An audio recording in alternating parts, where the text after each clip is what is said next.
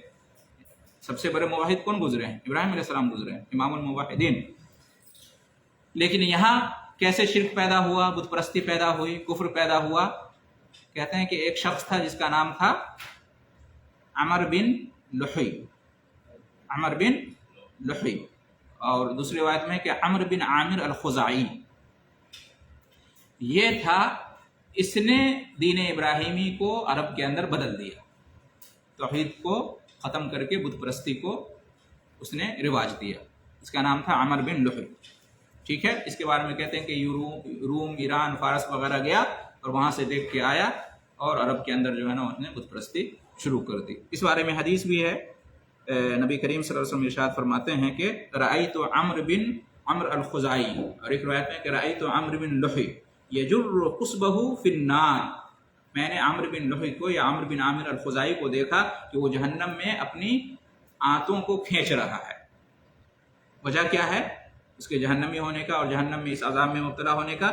لأنه اول من سیب السوائب وغیر دین ابراہیم، اس لیے کہ یہ پہلا شخص ہے جس نے ابراہیم علیہ السلام کے دین کو بدل دیا، پہلا شخص ہے جس نے عرب میں ابراہیم علیہ السلام کے دین کو بدل دیا۔ اور بھی دوسرے شرک کے کام کیے، جانوروں کو غیر اللہ کے نام پر چھوڑنا وغیرہ وغیرہ سب جو ہے۔ یہ صحیح بخاری کی روایت ہے، صحیح مسلم کی روایت ہے۔ جی ہاں ہاں جی ہاں، پھر ابراہیم علیہ السلام کے بعد تو ابراہیم علیہ السلام نے اصلاح کر دی، ہاں، بت پرستی ختم ہو گئی۔ اب اس کے بعد سب عرب جو ہے نا، اسماعیل علیہ السلام آ کے بسے مکہ میں، تو سب لوگ دین توحید پر تھے، سمجھے گی نہیں؟ اور بعد میں عمر بن لحی الخزاعی نے بدل دیا۔ ابراہیم علیہ السلام کے بعد کی بات ہو رہی ہے، ابراہیم علیہ السلام کے زمانے کے بعد کی۔ اب مسلمانوں میں شرک کب کیسے پیدا ہوا؟ امت محمدیہ میں، ٹھیک ہے، دین ابراہیمی بدل دیا عرب میں، تو نبی صلی اللہ علیہ وسلم آئے، ہے نا، اور اصلاح ہوئی۔ کہتے ہیں کہ نبی کریم صلی اللہ علیہ وسلم کی جو امت ہے، امت محمدیہ، امت مسلمہ، ان کے یہاں شرک کا وجود شیعوں کے ذریعے سے ہوا۔ شیعوں کے، شیعہ فاطمی شیعہ جو گزرے ہیں، فاطمی شیعہ، ان کے ذریعے سے شرک ہوا۔ یہ کب ہوا؟ 4 صدی ہجری یا اس کے بعد، 4 صدی ہجری یا اس کے بعد جو ہے نا شرک کا وجود ہوا۔ اس سے پہلے شرک کا رواج، شرک کا وجود مسلمانوں میں نہیں تھا، ٹھیک ہے۔ یعنی نبی کریم صلی اللہ علیہ وسلم کا زمانہ، پھر اس کے بعد صحابہ کرام کا زمانہ، ہے نا، تابعین کا زمانہ، تبع تابعین کا زمانہ، یہ سب زمانہ جو گزرا ہے وہ شرک سے مطلب پاک تھا۔ اکا دکا کہیں رہا ہوگا، لیکن جو اس زمانے میں جو ہم دیکھ رہے ہیں کہ شرک کا رواج ہے، شرک بہت زیادہ عام ہے، لیکن بلکہ مشرکین زیادہ ہیں، موحدین کم ہیں، تو یہ سب کس کی پیداوار ہے؟ فاطمی شیعوں کی، جو 3 4 صدی ہجری میں ان کے ذریعے سے ہوا۔ اس کی وجہ کیا بنی؟ انہوں نے قبروں پر درگاہ بنانا شروع کیا، قبروں کو مزاروں کی شکل میں کر دیا، قبروں پر سجدہ کرنا، قبروں پر مسجد بنانا، قبروں کو عبادت گاہ بنانا، قبروں کو مزار میں بدل دینا، اور پھر اسی طریقے سے میلاد منانا، جو بادشاہ وقت تھا اس کا میلاد منانا، اور نبی صلی اللہ علیہ وسلم کا، اور علی رضی اللہ عنہ کا، فاطمہ رضی اللہ عنہ کا، اور حسن اور حسین رضی اللہ عنہما کا، یہ سب انہوں نے مصر میں منانا شروع کیا میلاد، ٹھیک ہے۔ تو قبروں کو مزاروں کی شکل میں کر دینا، عبادت گاہ بنا دینا، قبروں پر درگاہ بنا دینا، اور پھر میلاد منانا، اور اپنے اماموں کے بارے میں اور نیک لوگ جو گزرے ہیں ان کے بارے میں غلو کرنا، جیسا کہ نوح علیہ السلام کی قوم نے غلو کیا تھا، انہوں نے بھی غلو کرنا شروع کر دیا کہ ہمارے امام ہیں، معصوم ہیں، اور ہمارے اماموں کا درجہ نبیوں سے بھی زیادہ ہے نا۔ اور علی رضی اللہ تعالیٰ عنہ کے بارے میں غلو کرنا کہ جبریل علیہ السلام ان کے پاس ان کو آنا تھا غلطی کر گئے, محمد کے پاس چلے گئے, نعوذ باللہ, اس طرح کی بات ان کے یہاں ہے. جی ہاں, اور پورا قرآن جو ہے نا اہل بیت کے بارے میں ہے نا, اور قرآن میں سے جو ہے نا تحریف کا بھی الزام لگاتے ہیں, صحابہ کرام پر جو ہے نا کفر کا فتویٰ صادر کرتے ہیں وغیرہ وغیرہ, اور سب اپنے اماموں کو جو ہے نا وہ ان کی شان میں غلو کرتے ہیں, ان کے بارے میں الوہیت کا عقیدہ, ربوبیت کا عقیدہ, علی رضی اللہ تعالیٰ عنہ کو مولا, مشکل کشا سب کہتے ہیں, ہے نا, ان کو پکارتے ہیں مصیبت کو, یا علی یا حسین, تو مشہور ہے. بعض سنی مسلمان بھی اس طرح کا نعرہ لگانا شروع کر دیے ہیں, اللہ ہدایت دے. تو اس طرح سے مسلمانوں میں شرک کا وجود پہلی بار ہوا, اس سے پہلے شرک کا وجود نہیں تھا. ٹھیک ہے, پھر شیعوں کے ذریعے سے, فاطمی شیعوں کے ذریعے سے پھر سنی مسلمانوں میں جو ہے نا در انداز کر گیا, اور سنیوں کے یہاں جو ہے شرک آنے لگا.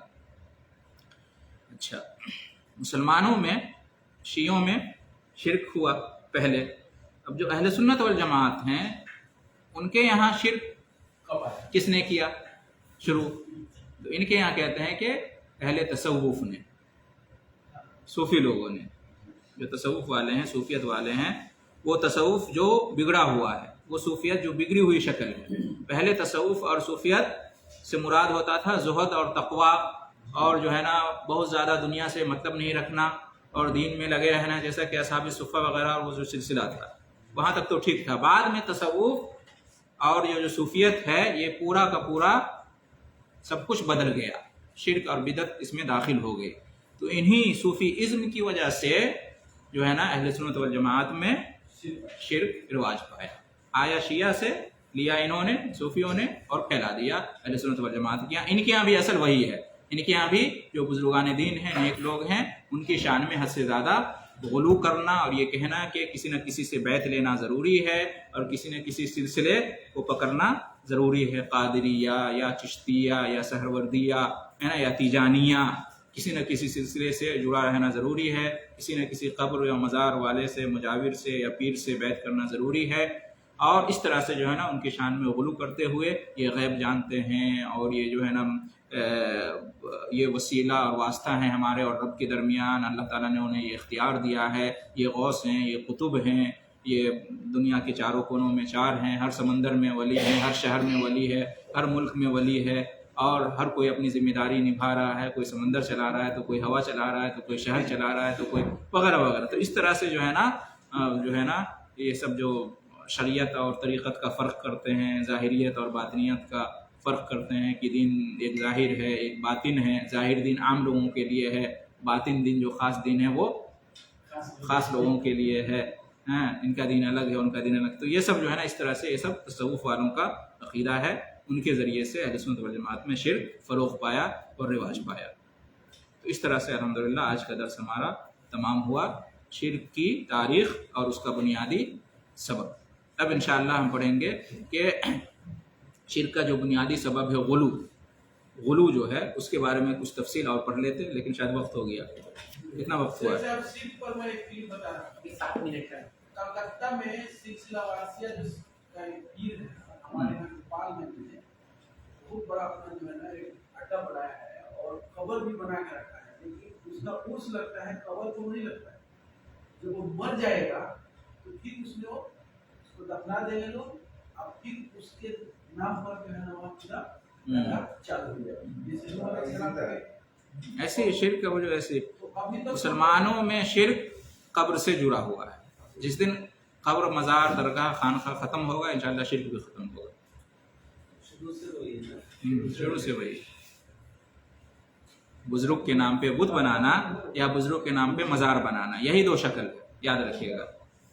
بزرگان دین کے نام پر بت بنانا یا ان کی قبر کو مزار بنانا, دونوں کا سلسلہ جو ہے نا بزرگوں ہی سے جڑا ہوا ہے.